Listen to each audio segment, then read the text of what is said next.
Ok, entonces vamos a hablar sobre la meta. Lo único que quería nomás era retomar una slide de la clase anterior,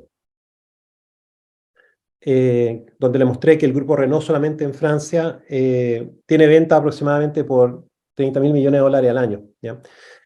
Son ventas. Probablemente la utilidad es que tiene estar en torno a los 8 o 10 millones de dólares. 10.000 millones de dólares fácilmente. Pensé un 30%. Bueno, eso más o menos es la utilidad que tiene Codelco, ¿ya? Entonces Renault Group es básicamente una empresa del tamaño de Codelco, por así decir. Codelco es una de las empresas productoras de cobre, explotadoras de cobre y productoras de concentrado de cobre y tal vez de cobre mismo, más grandes del mundo, ¿ok? Entonces, de alguna manera, la pregunta que yo me hago es si pudiéramos ofrecerle al gobierno francés, ¿cierto? Transar, o sea, Francia se queda con Codelco y nosotros nos quedamos con Renault. ¿Haríamos un buen negocio o no? En este momento ambas entregan del orden de 8.000 millones de dólares de ganancia. Así que desde ese punto de vista, contablemente, financieramente, no habría un problema. La pregunta va más allá de eso, ¿cierto? Va asociado al número de trabajadores que emplean cada una, a las expectativas futuras que podrían tener, de desarrollo, de continuidad, ¿cierto? El grupo Renault debe tener más de 100 años, Codelco también más de 100 años. No sabría decirle en este momento el número de obreros y de funcionarios, de administrativos y de ingenieros que tienen cada una. Eso sería un muy buen dato, pero sobre todo pensar en las expectativas, qué le significaría a Chile, por ejemplo, hacerse de Renault Group y qué le significaría a Francia hacerse de Codelco. Ahora, con respecto a eso, una de las personas que podría responder esto con mucha seriedad y con conocimiento de causa es un expresidente de Codelco, que es el profesor de la Universidad de Chile, Óscar Landerreche, que es profesor de la Facultad de Ciencias de Economía y Negocios de esta casa de estudio. Así que le estoy preparando un correo para invitarlo a ver si es que nos puede regalar una hora de su tiempo durante el semestre, cuando sea. Vamos a ver si me responde positivamente, para que nos cuente su opinión sobre el proceso de desindustrialización que ha sufrido Chile, cuáles son sus ideas de poder revertirlo. Como economista, él es un economista del MIT, por lo tanto, los economistas de esa casa de estudio en Estados Unidos tienden a tener una componente ingenieril muy fuerte. Si bien no son ingenieros, pero están en un campo de ingeniería y de tecnología, por lo tanto están mucho más influenciados por la tecnología que tal vez otras casas de estudios, como podría ser Harvard, que está mucho más influenciado por política pública. ¿De acuerdo? Así que sería muy interesante que Oscar nos pueda dar una charla, una presentación de unos 40 minutos y después tengamos unos 20, 30 minutos para poder preguntarle. En semestres anteriores he tenido la oportunidad de tener exministros también, como fue el caso de Andrés Velasco, y también otros historiadores en economía de gran calibre y gente internacional también que ha podido dar charlas. Así que bueno, a través de esto mismo, de que se puedan hacer las clases online, ¿cierto? Eso es fácil para poder invitarlos a ellos a que estén en puedan participar, ¿ok? Déjenme ver una cosita porque no logro. Sí, no veo mi cámara, mi carita. No sé si ustedes la ven, yo no la veo. Bueno, lo importante es que me imagino que me escuchan, ¿cierto? Estamos.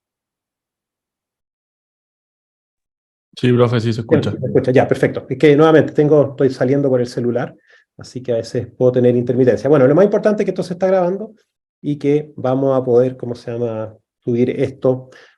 Cualquier intermitencia mayor, ¿cierto? Por último, yo puedo después seguir grabando, y esto lo subo. Pero esperemos que no sea el caso, ¿de acuerdo? Pero sí, sería muy interesante poder tener a Oscar Landereche. Él fue presidente de Codelco, ¿de acuerdo? ¿En qué gobierno? Entiendo que en uno de los gobiernos de Bachelet, en el primer gobierno de Bachelet, entiendo. Y es doctor en economía de MIT también. Entonces, una persona muy capaz, muy potente. Vamos a ver qué pasa. Puede ser que me diga que no tiene tiempo, pero yo creo que le va a interesar porque él está muy interesado como economista en los temas estos de industrialización, que sabemos que son importantes para el desarrollo de los países. O sea, Francia, además de tener minería, ¿cierto? Eso no es que nunca lo haya tenido, tiene estas otras empresas que son del calibre de empresas grandes en Chile como Codelco. Entonces, esa dualidad de tener capacidad de recursos naturales, como lo tiene Francia, más la capacidad de poder dar valor agregado, lo hace un país potente. No obstante, tiene problemas sociales como los que hemos visto en Chile. Las protestas siguen, ¿cierto? Y son violentas, y tuvieron protestas violentísimas en en el año 68, ¿cierto? Una especie de revolución cultural también que hubo en ese país, ¿ok? Pero es un país que claramente tiene una capacidad económica 10 veces mayor a la de Chile, ¿m? Y gran parte de eso es por su industria de tecnología, entre otras cosas también, ¿ok? Así que eso. Pero bueno, quiero pasar al tema de la meta, ¿m? Así que para que nos podamos un poquito en sintonía con respecto a lo que es la tarea 1B. Ok, entonces lo importante es que ustedes se están leyendo, se leyeron la meta. La meta es de un autor, de un físico, de Eliyahu Goldratt, de origen israelita. Eh, Acá hay una foto de él. Goldratt falleció ya hace varios años, ¿cierto? No obstante, a nivel mundial hay una especie de asociación o de movimiento asociado a la TOC, la teoría de las restricciones, ¿m? Theory of Constraints. Y hay representantes de esta teoría, por así decir, de esta asociación en todos los países. En Chile hay uno, que es un ex alumno de la escuela también, que alguna vez nos dio alguna charla y le podríamos pedir tal vez que en su momento nos pueda dar una pequeña, venga un día a una clase y nos hable sobre las otras cosas que se han desarrollado a partir de la meta, en relación al legado que dejó Eliyahu Goldratt. ¿Ok?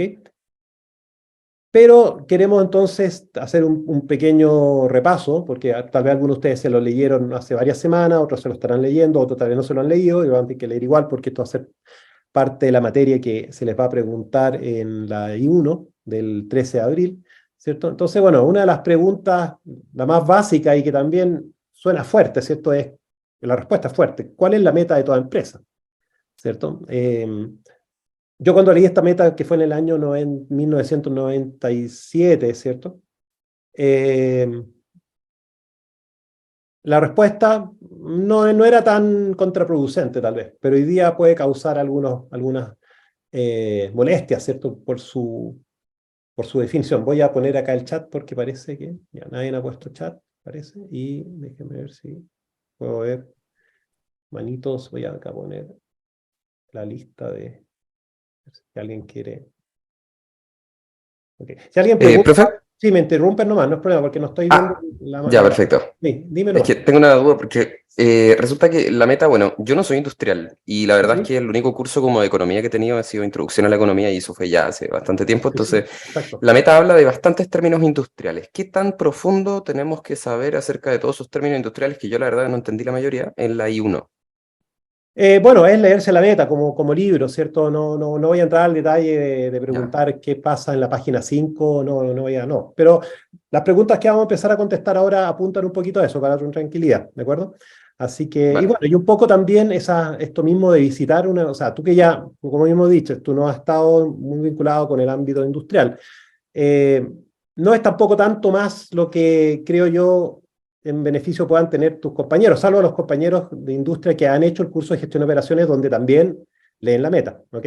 Pero el hecho de visitar la empresa y verla desde el punto de vista productivo, más que industrial, productivo, ¿cierto? De ver las máquinas, ver cómo están ubicadas las máquinas, cómo el material entra, cómo las piezas salen, eso te abre mucho más la mente en relación al libro mismo y a lo que se va a preguntar. O sea, es la experiencia de ustedes de haber visitado la empresa, de conversado con alguien, que puede ser un ingeniero mecánico, puede ser un ingeniero industrial, un ingeniero comercial, quien sea, tal vez no es un ingeniero, es un administrativo nomás, o alguien de negocios, punto, pero que el hecho de estar metido en una línea productiva, tú ves ahí la realidad, esa es la parte industrial relativa. Acá no vamos a entrar en conceptos de marketing, ¿cierto? Ni de finanzas, ni cosas así, pero hay algunas definiciones que las vamos a ver también, y las vamos acá a hacer en estas preguntas que preparé.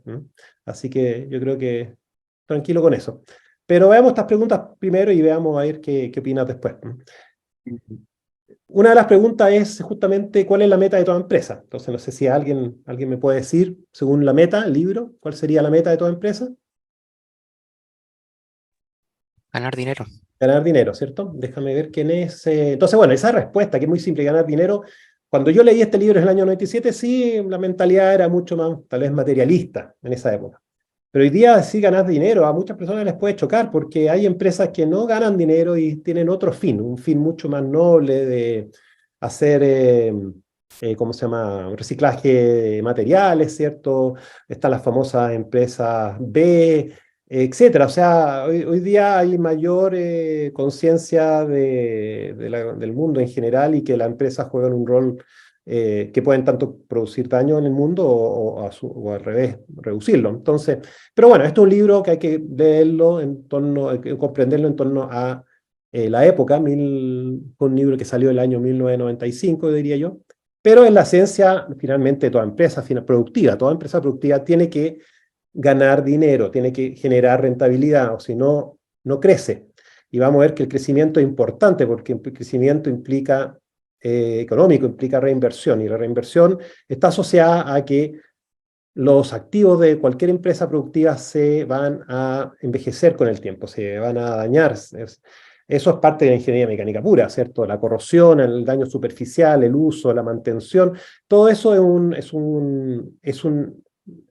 es algo que hay que estar continuamente renovando o invirtiendo. O sea, por mucho que yo mantenga un equipo, el equipo se va a dañar y después de cierto tiempo hay que cambiarlo.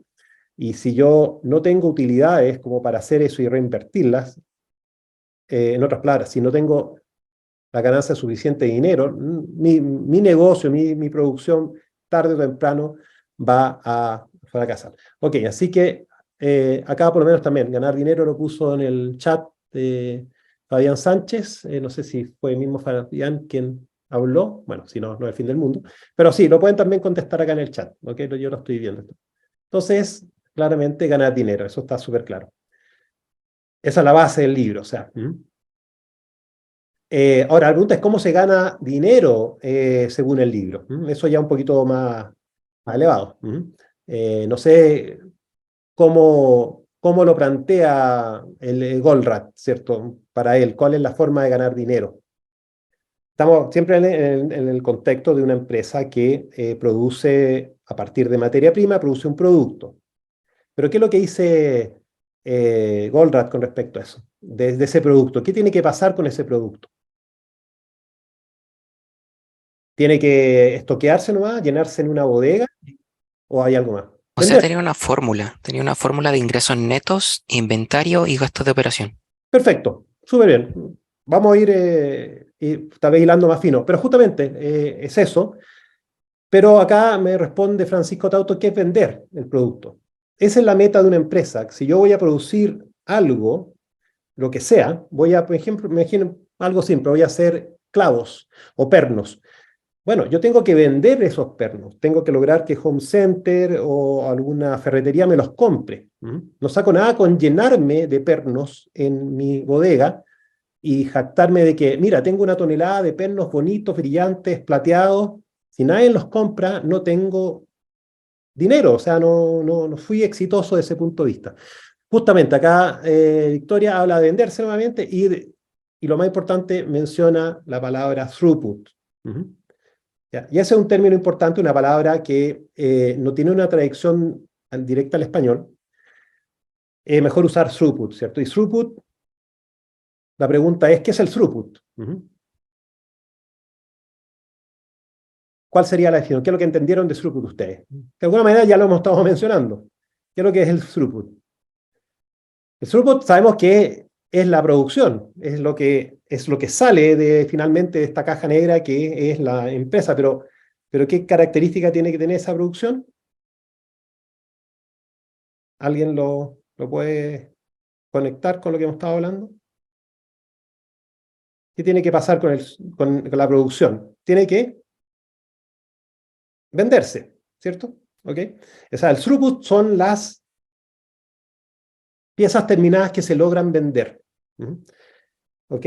Esa es la clave, lo cual es bastante obvio, pero nuevamente, uno podría decir, mira, yo tengo una empresa y fabrico fabrico muchas cosas o fabrico un producto, pero si no lo logro vender, no tiene mucho sentido que tenga esa empresa. Tal vez tengo que cerrarla. ¿Ok? O no puedo decir que la empresa ha sido exitosa porque tengo una producción enorme si es que no logro vender gran parte de esa producción. Entonces, el throughput son las piezas terminadas, ¿cierto?, que se logran vender. Entonces, mientras mayor throughput hay, más ingreso por ventas tiene la empresa, que va contra los costos que son inherentes, ¿cierto? Los costos de mantención, de operario, HH, espacio físico, materia prima, etc. Y eso va a dar como resultado una diferencia que es la utilidad, ¿cierto? Entonces, justamente la utilidad sería, entre comillas, esa diferencia entre el throughput y todos los costos asociados, y también el inventario. El inventario para Goldratt es costo, ¿cierto? El inventario es materia prima que no es terminada en un producto y por lo tanto no tiene valor. Es chatarra simplemente. ¿Ok? Porque tampoco es material, pensemos, nuevo, es material que ya lo compré, ya lo saqué de su envase, está ahí esperando ser procesado, y si no se procesa y no se termina en una pieza y finalmente no se vende, de nada me sirve. Esa es un poco la visión que tiene Goldratt, que es levemente distinta a la convencional. Pero la convencional sigue siendo la idea de que una empresa tiene una actividad, produce un producto, lo vende, eso genera ventas, esas ventas después tienen que cubrir los costos de operación, generalmente, y toda esa estructura de costo. Ahora, la estructura de costo acá no la vamos a ver en detalle, no les voy a preguntar cuál es la estructura de costo convencional de una empresa, pero sí ver la estructura de costo desde el punto de vista de la meta, que básicamente es el inventario, ¿cierto? Ese es costo, porque tengo que tener los materiales, tengo que sumarle también toda la parte de operación, ¿cierto? HH, las personas, la administración, etcétera, etcétera. O sea, básicamente es materiales, maquinaria, ¿cierto? Pero más que maquinaria, pensemos el proceso mismo, porque la maquinaria es un costo hundido. Una vez que yo tengo una máquina, la máquina por sí sola vale lo que vale como objeto residual, ¿cierto? La máquina por sí sola no me entrega dinero, salvo que yo produzca algo con ella y eso lo venda. Entonces, básicamente los costos van a ser el inventario, porque si el inventario lo estoy comprando para poder producir el producto, y si no lo logro transformar en producto, se empieza a acumular, y acumulación de inventario es justamente lo que Goldratt dice que es la peor, llamemos, síntoma de una empresa. ¿Cuál sería lo ideal? Que entre el inventario, o sea, entran los materiales en el inventario y inmediatamente se transforman en producto y se venden. O sea, en otras palabras, el inventario es casi cero, o es el menor posible. ¿Okay? De manera que ese costo asociado al inventario se maneja lo más bajo posible, y por lo tanto, la del throughput, que son las ventas valoradas, producen la mayor ganancia posible, porque el costo asociado al inventario, pensemos, es casi nulo. ¿Okay? Porque estoy simplemente procesando lo que valga, ¿cierto? Y no se está acumulando, porque si no estoy cada vez gastando más y más y más en un material que nunca se logra vender. Esa es como la lógica que presenta Goldratt. ¿Ok? ¿Qué otra pregunta podemos al respecto? ¿Qué significa la acumulación de materias primas o inventario y partes no terminadas? Según la meta. Esto puede ser una pregunta más específica, puede tener varias respuestas, pero según la meta, ¿qué estaría significando la acumulación de materias primas y partes no terminadas? Materias primas y partes no terminadas es inventario, ¿de acuerdo? Inventario no solamente el material en bruto, sino también las piezas semiterminadas. O sea, estoy haciendo automóviles, las puertas son partes no terminadas, son parte del inventario, las ruedas también, los motores. Solamente cuando se integra todo eso en un automóvil y sale de la planta y se vende, ahí se convierte en throughput. Antes, claro, es muy bonito, tengo la capacidad de producir algo, pero si no soy capaz de eso, llevarlo al mercado y que lo compren, ¿qué saco? Entonces ahí también, bueno, después vamos a ver más adelante algunas teorías, ¿cierto? Donde existen dos tipos de manera de actuar. O yo pongo un producto en el mercado y fuerzo a que me lo compren, porque tal vez hay monopolio, soy el único que lo produce. O lo otro es que el mercado me exige a mí un producto y yo se lo entrego, yo se lo manufacturo. ¿Okay? Entonces, lo que le llaman producción tipo push y tipo pull. ¿Okay? Push es cuando el productor empuja al mercado con un producto, y el pull es cuando el mercado arrastra al productor. Y hoy día pensemos que de alguna manera es el mercado el que define, el mercado el que quiere autos más livianos, ¿cierto? Menos contaminantes, más aerodinámicos, etcétera, más seguros, etcétera, etcétera. Entonces, eso se traduce finalmente en diseño. Diseño que tienen que adecuar las empresas productoras para que sus autos sean atractivos y los compren. O si no, si nos quedamos con autos de los años 60, nadie los compraría, porque son enormes, masivos, consumen una cantidad de combustible, etcétera. Bueno, ¿qué significa la conversión de materias primas no terminadas? ¿Qué significaría eso? Que es costo para la empresa. Como dijimos, o sea, inventario es costo para la empresa. Una empresa que tiene mucho inventario no es una buena señal. Entonces, ustedes visitaron empresas donde probablemente vieron mucho inventario, vieron cosas puestas, estáticas, ¿cierto? Flejes de acero, barras de acero, material, telas, si fueron una empresa por decir, que fabrica vestuario. Si fuera una empresa inyectora de plástico, pudieron haber visto bines con pellets de plástico, o vieron cajas de plástico acumuladas una al lado de otra, que todavía están dentro de la empresa. Bueno, todo eso finalmente es costo, es dinero que se invirtió para poder comprar esa materia prima, que está inmóvil, está más encima, aparte, ocupando espacio físico, que es escaso, y no se logra vender. ¿Qué podemos decir entonces sobre una máquina cualquiera en la línea productiva que presenta acumulación de piezas para procesar? Entonces eso tal vez ustedes lo vieron. Máquinas que tal vez tenían muchas piezas por procesar aún. ¿Qué podemos decir entonces sobre esa máquina? ¿Qué característica la meta le asigna a ese tipo de máquina?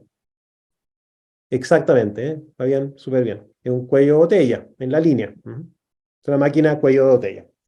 Es una máquina cuya, acá otra pregunta podría ser, ¿qué se entiende por cuello de botella? ¿Cierto? Bueno, sabemos que es la menor tasa de producción a lo largo de la línea, ¿cierto? O sea, esa máquina puede producir 10 unidades por hora y las máquinas aledañas, agua arriba y abajo, pueden producir tal vez el doble. Que claramente produce un embotellamiento, ¿cierto? Porque no es capaz de producir la misma cantidad que está entrando desde la máquina que tiene mayor producción antes de ella. Entonces, una máquina cuello de botella.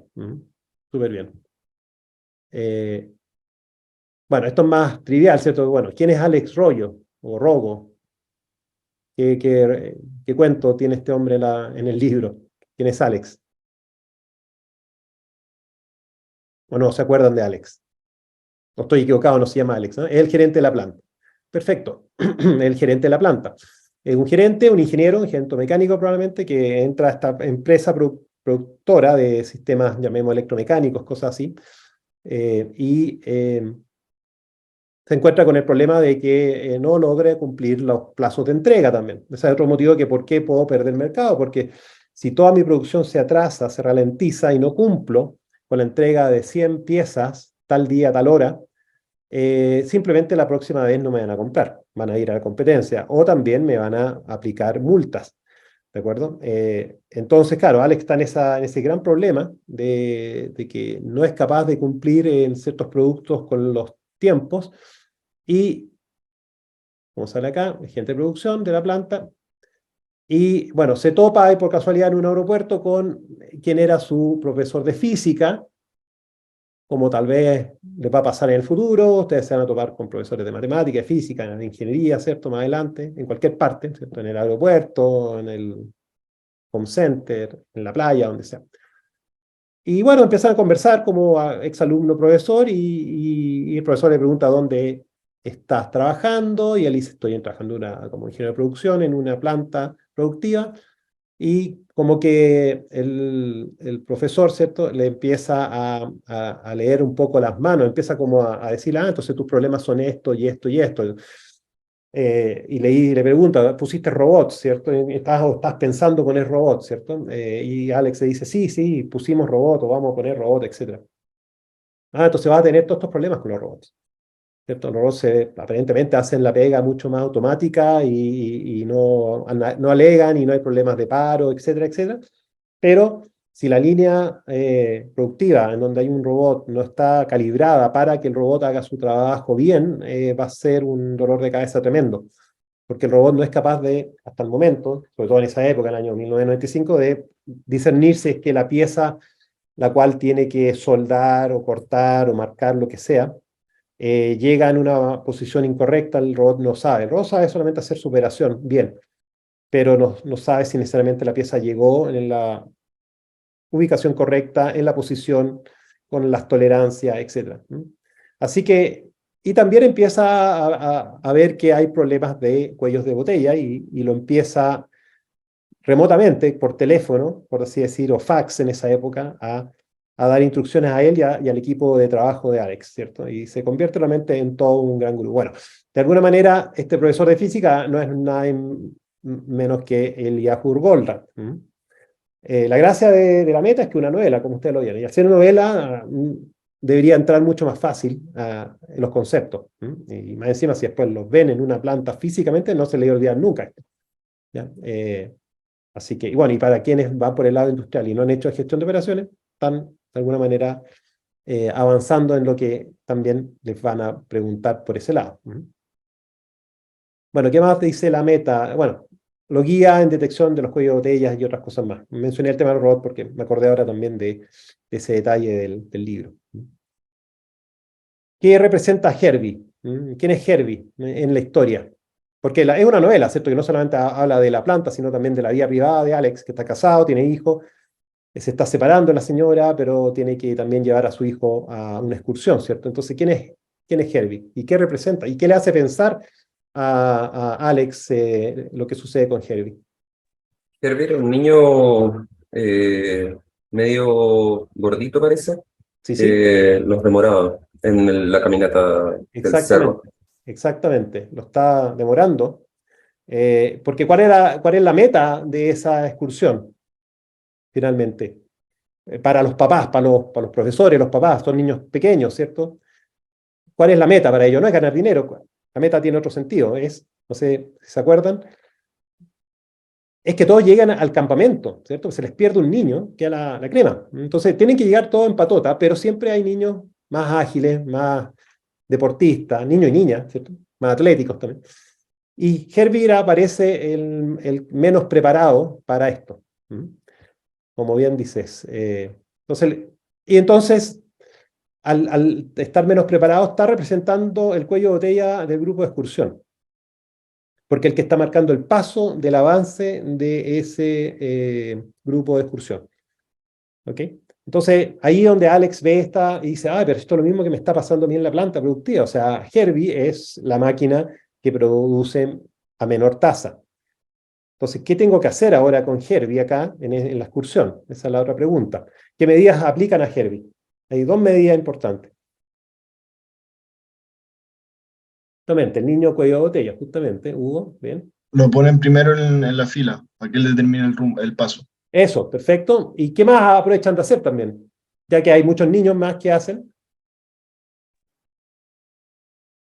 Y lo descargan, súper. Entonces, claro, le quitan la mochila, se lo pasan, y lo que hay dentro de la mochila, porque encima a Herbie le gustaba comer, entonces pues, está lleno de golosina y tarro de conserva, quién sabe. Se lo pasan el resto, lo van repartiendo, y lo ponen al comienzo de la excursión. ¿Para qué? Para que nadie lo pueda adelantar. Entonces con eso logran como un promedio, ¿cierto? Un promedio porque logran avanzar. O sea, ahora Herbie tiene menos peso, puede dar lo máximo que él puede. Si bien está limitado, pero lo optimizan al máximo y él marca el paso de la... Y con eso yo puedo decir, ok, voy a llegar al campamento en una hora más. Pero no saco nada con que algunos lleguen en media hora y otros lleguen en 2 horas. Porque ¿quién se hace cargo de los niños que llegan primero al campamento? ¿Te fijas? Entonces acá un poco lo mismo. La máquina cuello botella es la que me va a decir a mí, en la línea productiva, cuánto es lo que yo puedo ofrecerle a quien me demanda cosas, ¿cierto? Al mercado. Y voy a ser realista y sincero con ello. Voy a decir, mira, yo puedo producir 10 cajas metálicas al día, no 100. ¿Te fijas? ¿Por qué? Porque mi cuello de botella está calibrado para 10. Después yo veré cómo optimizarlo y veré si es que compro otra máquina para ahora producir 20. ¿Ok? Esa es un poco la idea del cuello de botella, o sea, de que me permite rápidamente ver la capacidad de un sistema complejo, porque puedo tener 20 máquinas y la que manda es el cuello de botella, punto. No tengo por qué, lo único que necesito es saber de las 20 máquinas cuál es la que tiene la menor tasa productiva. Y bueno, ver cómo están interconectadas también, por supuesto. Están todas en línea solamente, acá hay una excursión, están todas en línea, van como fila indio. Pero puede ser que en una unidad productiva haya en línea en paralelo. Y en serie en paralelo. Eso lo vamos a ver más adelante. Vamos a ver algunos modelos un poquito más analíticos sobre ese tema. Entonces, ubicarlo al comienzo de la excursión y quitarle la mochila, básicamente. Restituir la carga. Súper. Después, ya yendo a temas de la meta mismo, estos son un poquito más específicos. Esto puede ser una pregunta de la I, ¿cierto? Y probablemente va a ser una pregunta alternativa eventualmente. ¿Dónde se deben ubicar el control de calidad en relación al cuello de botella? O sea, una vez que encontré el cuello de botella y tengo que aplicar control de calidad, ¿dónde lo aplico? ¿Antes o después del cuello de botella? Justo antes, ¿Y por qué? para que no se vaya sobrecargando el cuello de botella. O sea, si hay cosas que tienen problemas, que se visualice antes, que luego sea procesado y retrase lo demás. Claro, porque es justamente, muy bien, porque esa pieza mala entra al cuello de botella, le quita capacidad y después hay que rechazarla agua abajo, ¿cierto?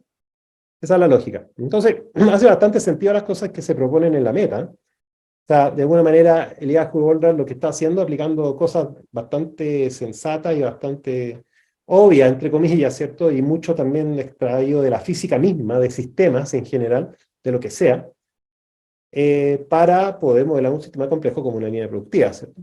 Ok, entonces habían respondido muy bien la última pregunta sobre la ubicación del control de calidad antes o después del cuello de botella. Tiene que ser antes para asegurar que la pieza que entra al cuello de botella sea una pieza hasta el momento de buena calidad y no mala, porque si está mal fabricada va a ser rechazada sí o sí al final. Entonces se va a perder, se va a malgastar la poca capacidad que tiene el cuello de botella. Entonces hay que cuidar al cuello de botella al máximo. No puede pasar una pieza defectuosa. ¿Ok? Lo último que alcancé a decir antes de que se cayera la conexión era sobre la rotulación de piezas con colores, ¿cierto?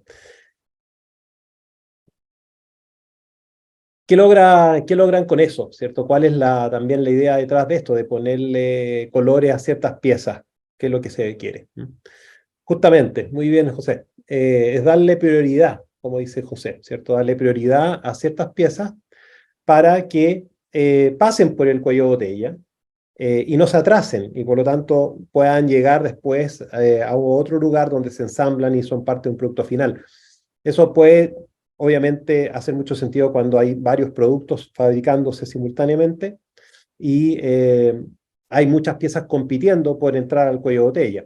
Entonces tengo que darle prioridad a ciertas piezas para que los productos asociados a ellas se terminen antes y pueda entonces lograr que el cliente esté satisfecho con la entrega en el momento que se acordó. Súper. Después tenemos también qué sucede una vez que se aumenta la capacidad de una máquina cuello de botella. Ese era otro tema que viene al final. Ya yo optimizo el cuello de botella y duplico su capacidad. Pero ¿qué va a pasar? ¿Qué pasa en el sistema? Cuando un cuello de botella se mejora, ¿qué sucede? ¿Cuál es lo natural que ocurra?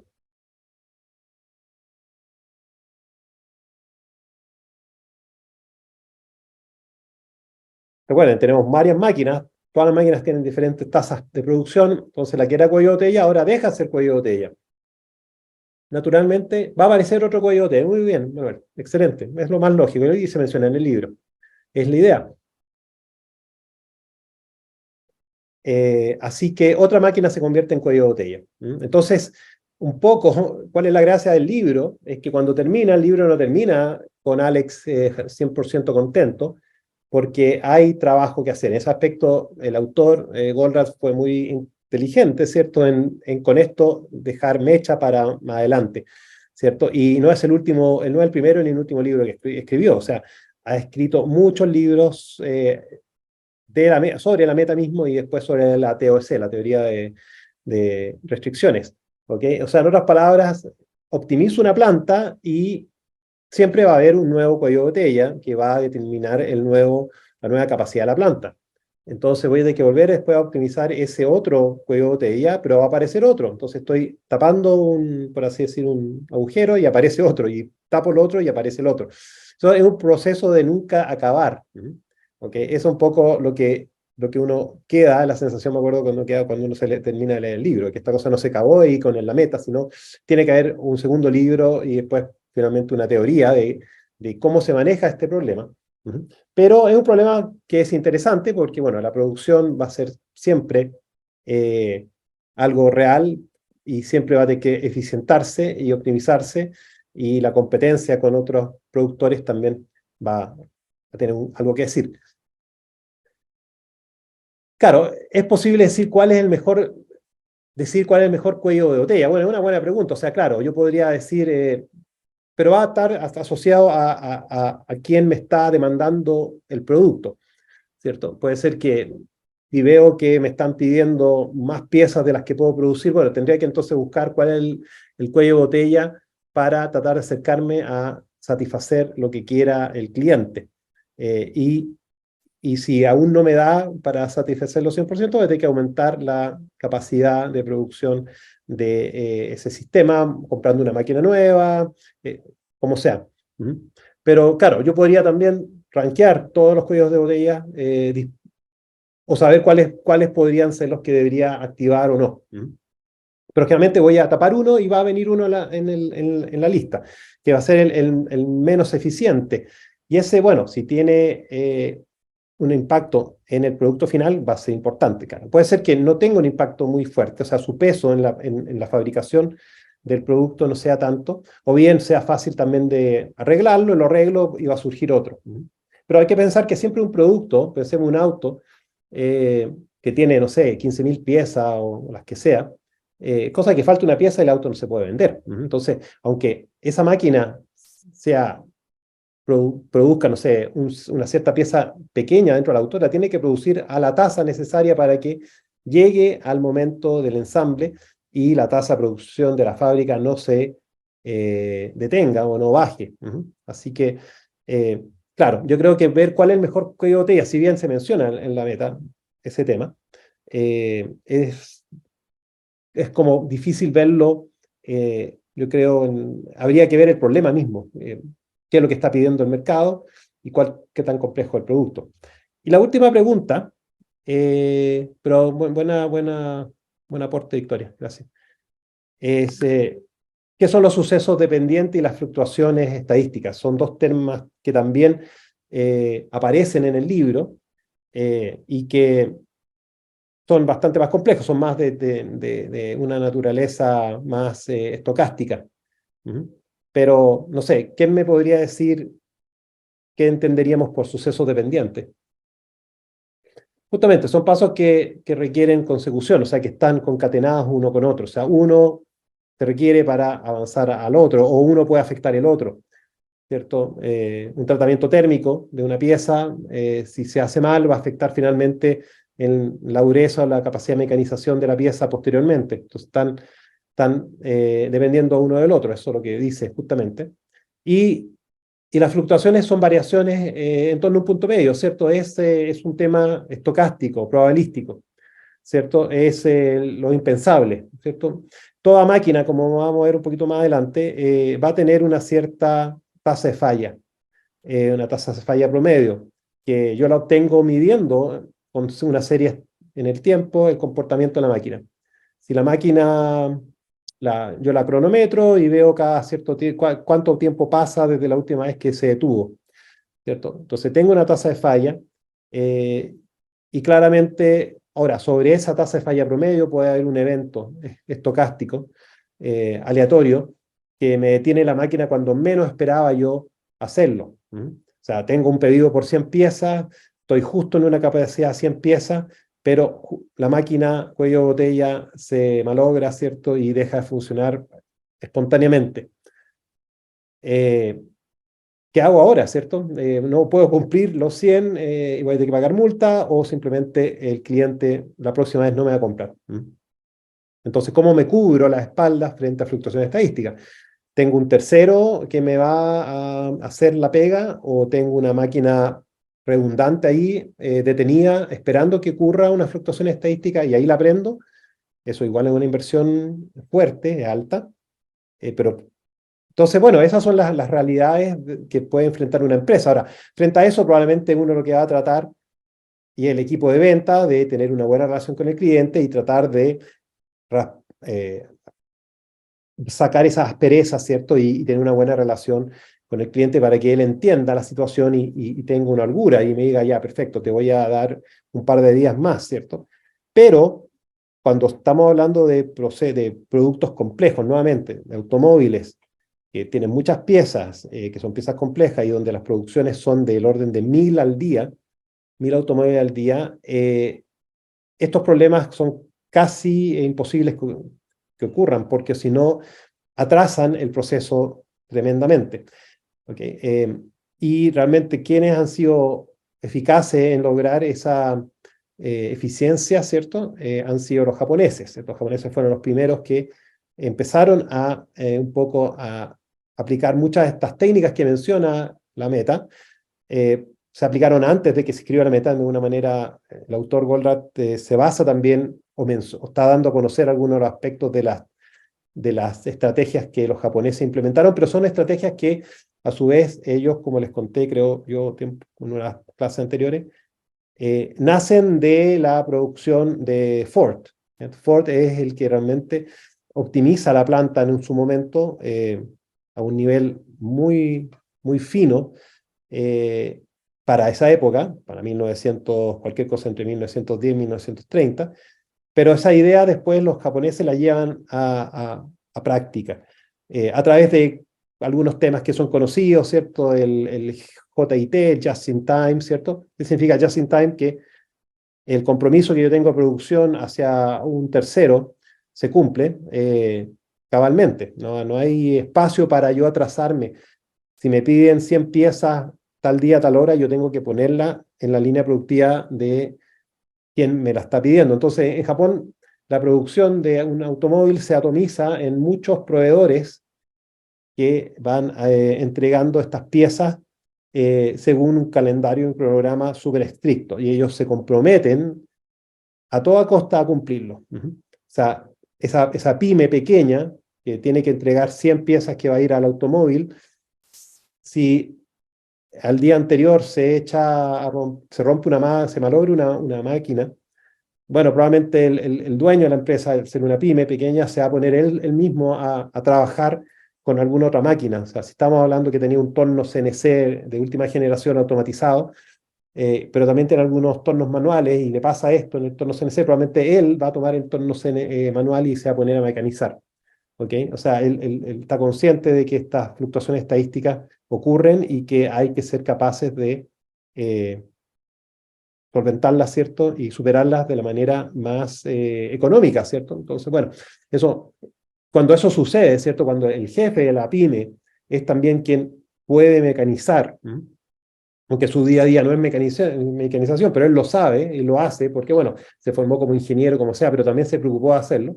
Bueno, la cosa cambia, ¿cierto? A eso es lo que voy, es el mensaje es que los ingenieros mecánicos, civiles mecánicos, industriales mecánicos, ustedes están teniendo la oportunidad de estar en contacto con maquinaria, ¿cierto? A diferentes niveles.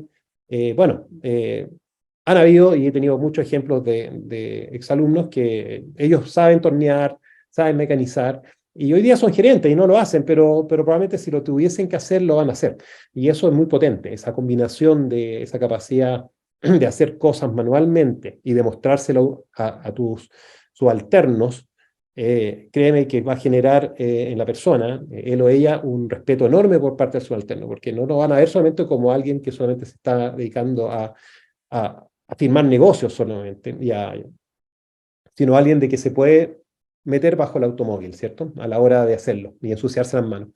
Que no lo va a hacer todo el tiempo porque no es su rol, ¿cierto? Su rol es otro, pero sí es necesario. Entonces, bueno, el Just in Time japonés está muy basado en eso, en atomizar a los proveedores, entre muchos proveedores, con esta capacidad de respuesta, con un grado de fidelidad enorme que es muy del estilo de la cultura japonesa, ¿cierto? De los samuráis, como los samuráis eran muy, de alguna manera, tenían una lealtad enorme al emperador, por así decirlo. Entonces, y si no cumplían, bueno, el samurái que lo hacía se hacía el harakiri, ¿cierto?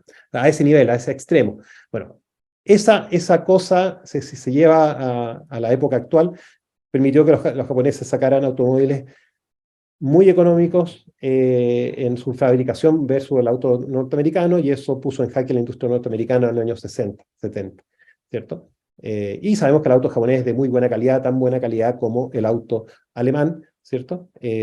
Porque muchos de los autos de las líneas caras no es que tengan mayor tecnología, sino que están literalmente hechos a mano, ¿cierto? Una vez un profesor japonés me explicaba la diferencia entre un Lexus, ¿cierto? Y un Toyota, es que el Lexus, los técnicos, los ingenieros están ahí apretando cada tuerca con una llave de tuerca, haciendo que, asegurándose que ese auto está con un control de calidad perfecto. Probablemente el Toyota va a ser igual de bueno, pero ese es el plus que tiene un auto como de la línea cara japonesa, Lexus, esa es la cosa. O sea, los materiales van a ser los mismos, probablemente muchas cosas va a ser 90% similar al auto, pero el control de calidad es la diferencia, el ensamble. ¿Ok? Así que eso. Bueno, obviamente, ahí siempre puse esto porque quería a ver que me respondieran. Yo creo que ahí Francisco lo hizo muy bien. Pero bueno, eso más o menos es el tipo de preguntas y algunas otras, por supuesto, más que se pueden extraer de la meta, ¿cierto? Por eso es importante que la lean y hagan un resumen, ¿cierto? Y frente a eso puedan responder definiciones, y realmente se les va a preguntar mucho esto en forma de pregunta alternativa, de que tengan que elegir, o sea, la respuesta va a estar ahí enfrente de su vista y tienen su ojo y tienen que simplemente identificarla. ¿Ok? Así que eso, entonces, bueno, lo que es más importante es que la tarea 1 ve la narrativa que ustedes van a escribir sobre la visita a la empresa y la entrevista con el jefe tiene que incluir todos estos términos, ¿ok? Ustedes tienen que hablar de las cosas que hemos mencionado. Tienen que hablar de, bueno, ¿cuál es la meta de la empresa? Le preguntaron al jefe de producción cuál es la meta. Si no, mándenle un correo o un WhatsApp o un Zoom. Pregúntenle cuál es la meta. Después, ¿cuál es el throughput de esa empresa? En términos de cuál es el producto que se está vendiendo al mercado y si se vende. Y si no se vende, ¿por qué? Porque subió el precio, la inflación, como habíamos dicho. Eso fue, subieron los insumos, hay inventario, ¿cierto? ¿En qué consiste el inventario? ¿Ok? Después, ¿cuáles son las máquinas cuello de botella? Si es que había una o habían varias, porque pueden haber varias líneas de producción o solamente una línea. Bueno, ¿cuál era el primer cuello de botella, ¿cierto? Por así decir. Tienen que, bueno, obviamente el Alex Rollo es el jefe de producción con el cual hablaron.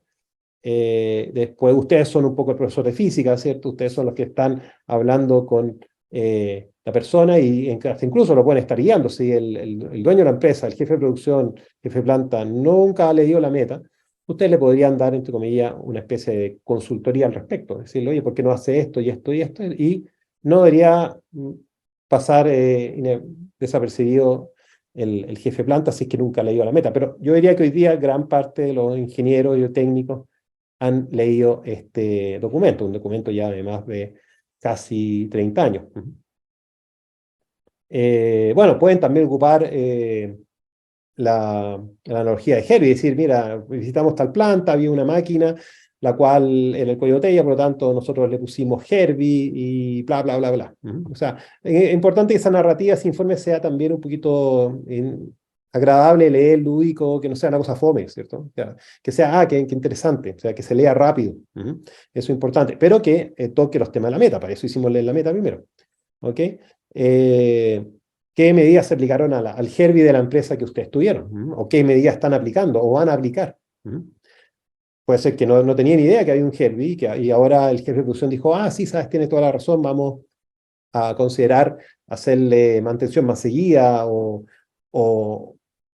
aumentarle tal cosa, cambiarle el juego de engranajes para que pueda avanzar más rápido la herramienta, no sé, lo que sea, de manera de aumentar la productividad de esa máquina o la producción o la tasa de producción de esa máquina. Bueno, el el control de calidad, ¿dónde se ubicaba? Ujú. ¿Ok? ¿Ok? Acá hay una otra pregunta que hubo acá, déjenme un cuello de... Sí, perfecto. El cuello de botella no tiene por qué necesariamente ser una máquina, ¿ok? Puede ser una. A ver, si es una línea productiva manual, básicamente donde hay mano de obra, el cuello de botella podría ser una persona. Puede ser que una persona no tiene la capacidad para ensamblar un producto. Bueno, lo más lógico es que esa persona tiene que ser cambiada por otra persona y reubicada, ¿cierto? No porque lo pueda hacer tan rápido, lo van a sacar de la empresa. No, no, tiene que ir a otra parte de la línea productiva donde sus habilidades estén de acuerdo a la tasa productiva. Lo que le estoy diciendo es algo que vamos a hablar prontamente sobre lo que se llama el método científico aplicado a la producción de Taylor. ¿Okay? Ustedes también se toparon con Taylor en el curso de proceso de manufactura a través de la ecuación de la vida de Taylor. Bueno, Taylor era un ingeniero contemporáneo a Henry Ford, en 1870, 1880 en Estados Unidos, y él se dedicó justamente a eso, a ver la eficientación de los procesos productivos en esa época. Y como en esa época no había tanta maquinaria como lo que hubo después, posteriormente, debido a la electrificación, básicamente la fuerza motriz eran las personas. Y Taylor era una persona que tuvo una visión muy científica del problema y por lo tanto él miraba a los trabajadores como máquinas, ¿cierto? Lo cual le causó muchos retractores, ¿cierto? Porque era tal vez un poquito inhumano él en la manera de tratar y ver a la gente, de manera de que, claro, si esta persona tenía ciertas capacidades, ¿cierto? De fuerza, de habilidad, de esto y de esto otro, lo iba a poner en tal puesto en la línea productiva y a otro lo iba a reubicar en otro lugar. Entonces, y eso estaba asociado a todos los temas de cómo tenían que hacer los movimientos del trabajo, cómo levantar la carga, cómo hacer el proceso manual productivo. Entonces, sí, una persona puede ser un cuello de botella y bueno, la destreza que va a tener puede mejorarse y si no lo logra, bueno, tendrá que ser reemplazado por un tercero y reubicado en la planta en otra labor. No se trata de que por qué no puede hacer esa... Lo último que estábamos hablando era la pregunta que hizo su compañera sobre si es que los cuellos de botellas pueden ser personas también. Y eso es válido, ¿cierto? Por supuesto, es un poquito más difícil de poder decir cuál es la tasa de producción, ¿cierto? Una máquina es una persona es una persona mucho más compleja, donde eso no es tan simple, pero se puede medir siempre y se pueden ver formas de mejorar a través de entrenamiento o reubicación en la línea productiva. Pero sí, como les dije, eh, Taylor fue el pionero de introducir esta administración científica a la producción y lo vamos a hablar, y que permitió entonces introducir estos conceptos de eficiencia en las líneas productivas, ¿cierto? De manera de que todos los recursos disponibles, sean maquinaria o recursos humanos, tenían que ser aplicados correctamente, ¿de acuerdo? Así que eso. Bueno, nos están quedando como, ¿cuánto? 20 minutos, sí, 17 minutos, así que no queda mucho. Por lo menos ya vimos las preguntas más o menos básicas que hay que manejar sobre la meta. El énfasis de que en la tarea 1B la puedan escribir el informe en relación a esa terminología, según lo que conversaron y visitaron. También vamos a dar un par hasta el martes, próximo martes 4, si no estoy mal, de abril, para que puedan entregar ese informe, porque puede ser que algunos de ustedes todavía estén esperando hacer la visita, si es que no la han hecho. Este jueves ya me podrán decir cómo está la situación, y esa es un poco la idea, de que tengan tiempo para visitar. Yo creo que la visita es muy importante porque ahí pueden explayarse con quien lo reciba de la mejor manera posible y poner en conocimiento lo que pudieron haber leído. Ok, esa es la idea. Y la idea es que se haga en grupo de dos porque eso también ayuda a que puedan conversar, ¿cierto? Y poder tomar una decisión sobre lo que observaron, ¿cierto? Cómo representan lo que observaron y lo que la empresa va a hacer o no va a hacer, o lo que ustedes le pudieron haber sugerido a la empresa hacer, y frente a eso cómo ellos responden, ¿cierto? Positivamente, negativamente, quién sabe. Así que un poquito nuevamente, esa es un poco la idea de esa tarea 1B, que ustedes actúen como una especie de consultores a la empresa, donde pueden pasar muchas cosas. Son empresas pequeñas, probablemente con mucho trabajo manual involucrado. Bueno, también hay un tema como el viaje de excursión, ¿cierto? Hay que poner al Herbie en su posición para que marque el paso de avance de la producción.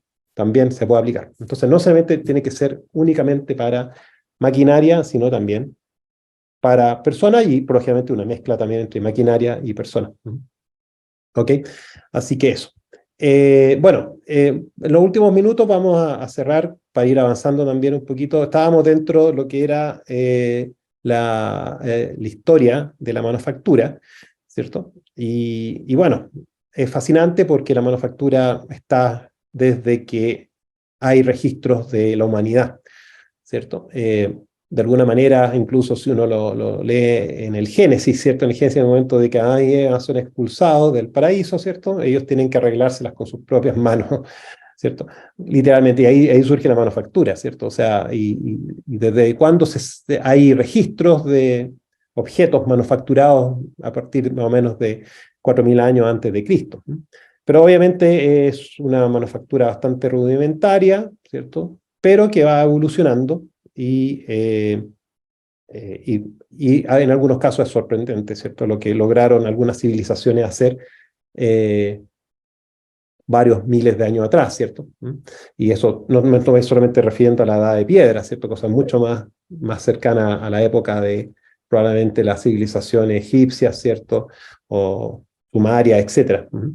Entonces, obviamente, si los separamos por los procesos de manufactura, que son el de formación, la unión, que sería la soldadura, la separación, el corte, y los tipos de materiales, ¿cierto? Cerámicos, polímeros, ¿cierto? Y el tipo de control, vemos que hace 4.000 años, ¿cierto? El control era manual, básicamente se están manejando gredas, granitos, ¿cierto? Maderas, fibras naturales. Recién están empezando a entrar los metales, ¿cierto?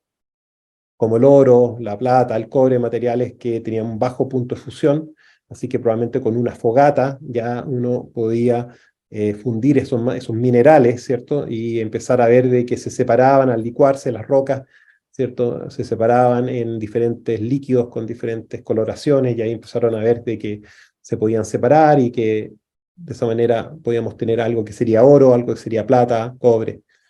Exacto. Las uniones estaban dadas por ribeteado, básicamente, remaches, básicamente, elementos de unión, ¿cierto? El tallado como un método de separación. Okay.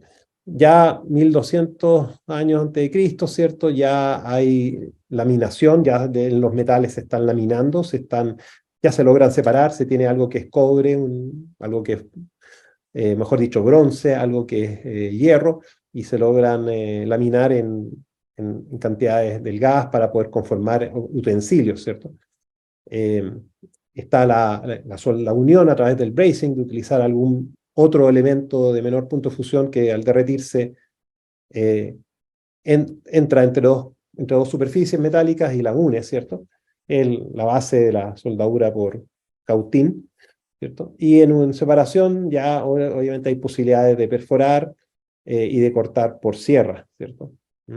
Y ya hay manejo de materiales como el vidrio, ¿cierto? Y los tornos para las greas.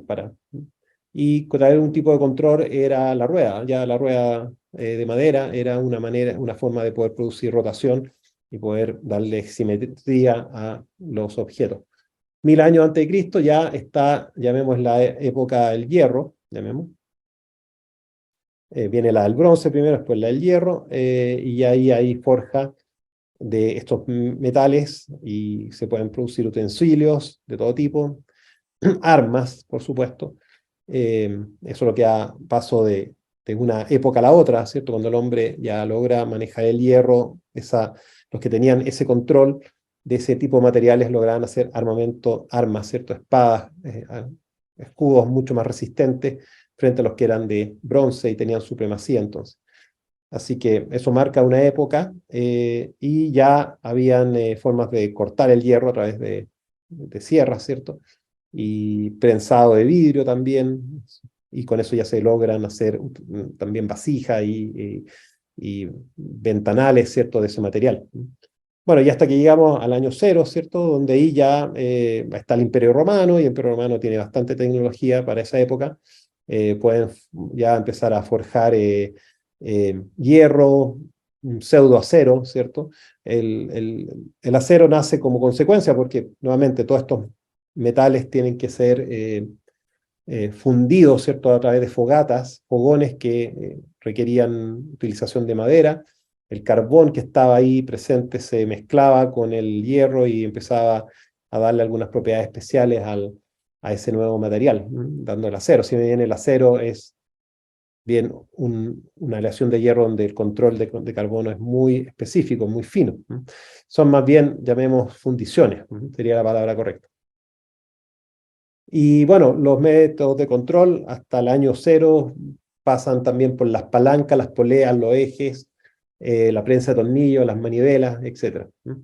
Ya de ahí en adelante, hasta, llamemos, 1600, sabemos que esa es una edad donde hay poco avance en general tecnológico. Tal vez hay manejo de la energía hidráulica y eólica, ¿cierto? Bielas y volantes, también siempre impulsados por agua. No hay mucho desarrollo, los chinos logran mayor desarrollo tal vez en su porcelana, la utilización también de pegamentos orgánicos a partir de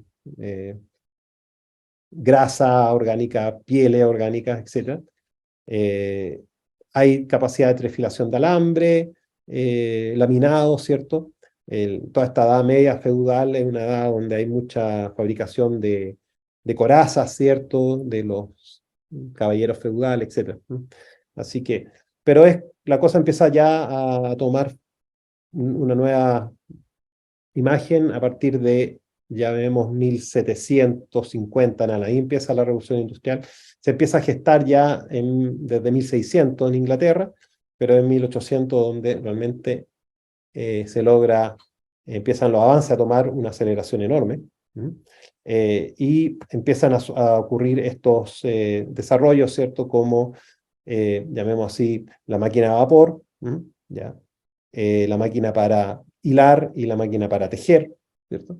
Ya empiezan a haber entonces, con la máquina de vapor, máquinas que pueden tornear metales, ¿cierto? Los tornos anteriores eran más bien para madera porque eran impulsados con agua, básicamente, y con algún tipo de volante inercia, pero que almacenaba energía a partir del agua de algún canal que caía sobre algún molino hidráulico. Pero ya con la máquina de vapor, el vapor permite entonces producir mayor torque y con eso tener maneras de mecanizar metal. Y al mecanizar metal ya podemos empezar a fabricar mejores cilindros, mejores pistones, mejores bielas, y todo eso empieza a escalar de una manera exponencial y, como sabemos, el centro neurálgico de todo ese desarrollo es en el Reino Unido. Empieza con eso el embutido profundo, ¿cierto? La extrusión de los aceros empiezan ya a tomar forma con el desarrollo de los altos hornos para poder procesar mayores cantidades de hierro y poder controlar el contenido de carbono. Y ya de ahí en adelante, con la máquina de vapor y todo este desarrollo de la capacidad de mecanización en metal, aparecen la locomotora, ¿cierto? Los buques de metal, ¿cierto? El transporte marítimo basado en buques ya a vapor. Máquinas, ¿cierto? Como los martillos impulsados por vapor, máquinas de telar, como el fresado, mecanización, ¿cierto? Y ya pensemos en 1890 y empieza el proceso ya de electrificación, por así decirlo. Okay, entonces, pensemos que la revolución industrial, el inicio ya, o mejor su apogeo, es en el torno a 1820. ¿ok?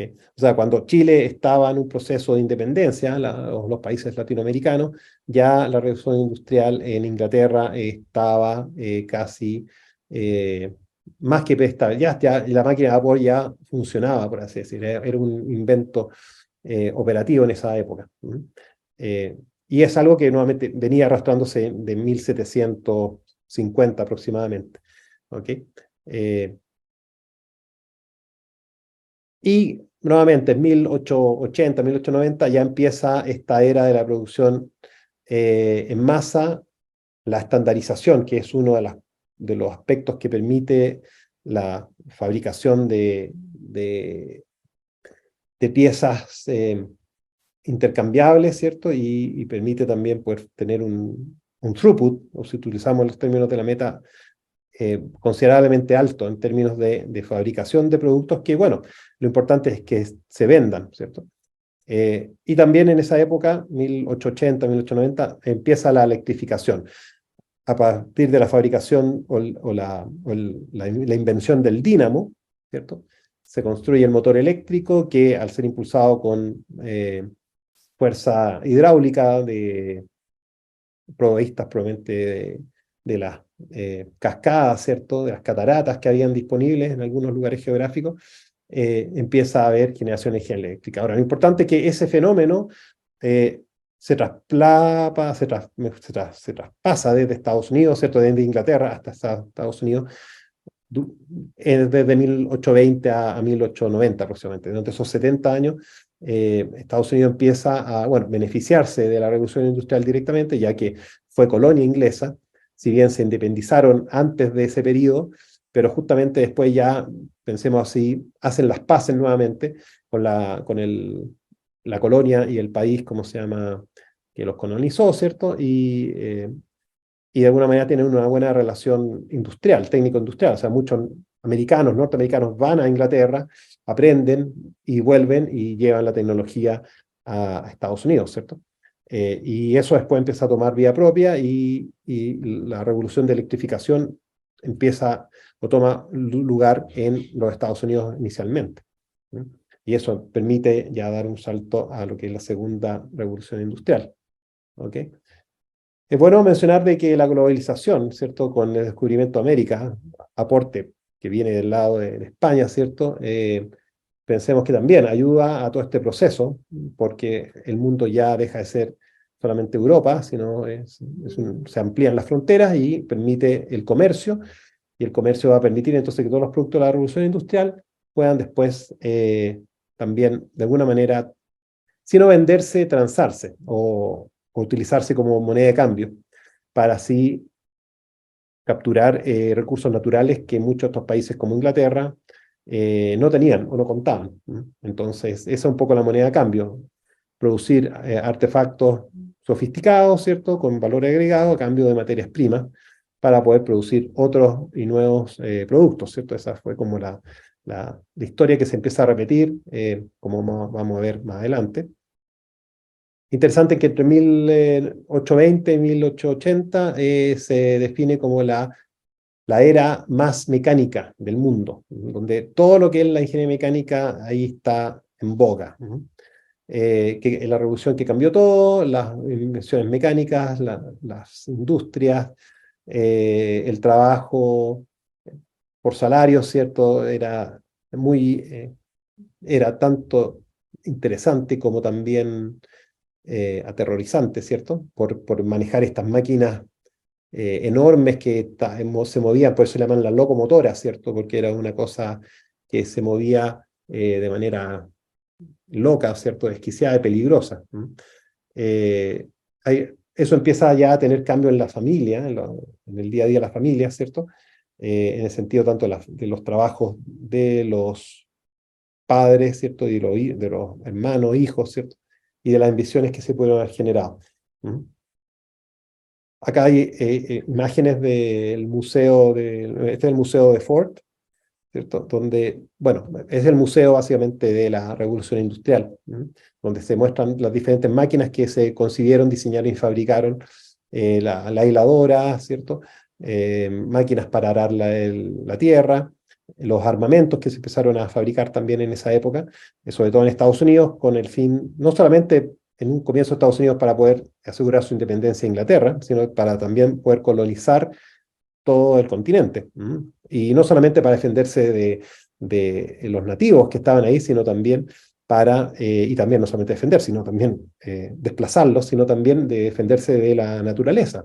Estados Unidos es una región bastante peligrosa en términos de que hay osos, hay lobos, hay gatos salvajes, montañeses, entonces hay una necesidad enorme de poder protegerse, pero también obviamente está el acecho de el imperio español, que está ya ubicado en Latinoamérica, desde México hacia abajo, y que tiene muchas tierras tomadas en el continente norteamericano. Y de alguna manera, cuando ya se produce la independencia de Estados Unidos, ellos se dan cuenta de que tienen que ser capaces de anexar todas esas tierras y hacer una unificación de todo ese continente bajo su interés propio, ¿cierto? Y no compartirlo con España, ¿no? Hay que entender que, si bien Estados Unidos fue colonia de Inglaterra y tuvieron un conflicto, al tiempo después se abuenaron las relaciones y el enemigo común de ellos en ese momento fue España, porque era enemigo de Inglaterra.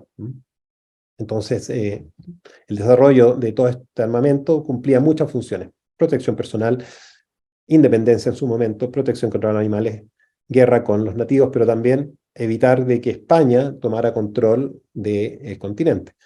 Así que, bueno, y otras piezas también de la agricultura y diferentes mecanismos, máquinas de coser, como vemos acá, bicicletas, ¿cierto? Metálicas, ¿cierto? Utensilios de cocina, cosas que empezaron a llegar a las familias y cambiaron de a poco lo que era la vida familiar en entonces. ¿Okay? Esto es una especie de maqueta de cómo era probablemente una industria pequeña, de madera, por ejemplo, una carpintería que estaba impulsada con poleas que a su vez venían con fuerza o torque de algún flujo de agua, un río, por ejemplo, que posteriormente fue cambiando con la utilización de vapor, ¿cierto? Acá ya vemos, por ejemplo, esta es una foto bastante más contemporánea, 1918, pero de cómo se veía el taller de máquinas en la USACH. En esa época la electrificación era bastante más reducida en Chile, en Santiago, y todo corría con máquinas a vapor, que a su vez transmitían potencia por cables a las diferentes máquinas grandes, ¿cierto? O sea, no existía, el dínamo todavía no estaba introducido en esa época. El dínamo recién se empieza a introducir en Estados Unidos en 1920, o sea, Chile estaba atrasado unos 20 años al respecto.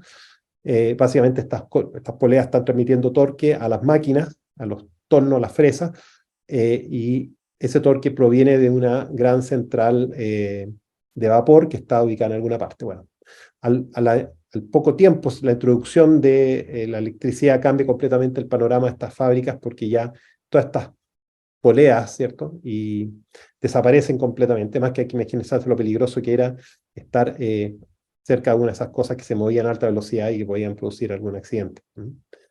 Eso, así que ya estamos en la hora, muchachos, y nos estaríamos viendo el jueves, sí o sí. Yo ya para entonces debería, ya mañana voy a volver a hacer clase en el curso de comportamiento mecánico, pero si todo está bien, estaríamos viéndonos el jueves. ¿Ok? Así que con respecto a lo que es la entrega de la tarea 1B, la vamos a dejar para el martes 4 de abril. ¿Ok? Y por ese lado estaríamos cerrando la clase de hoy día. Ok, así que me despido, muchachos. Voy a grabar esto. Como se cortó un par de veces, voy a tratar de recuperar los 3 videos que se tuvieron que haber generado para juntarlo en uno solo. ¿Ok? Eso. Vale, perfecto. Buena tarde. Nos vemos.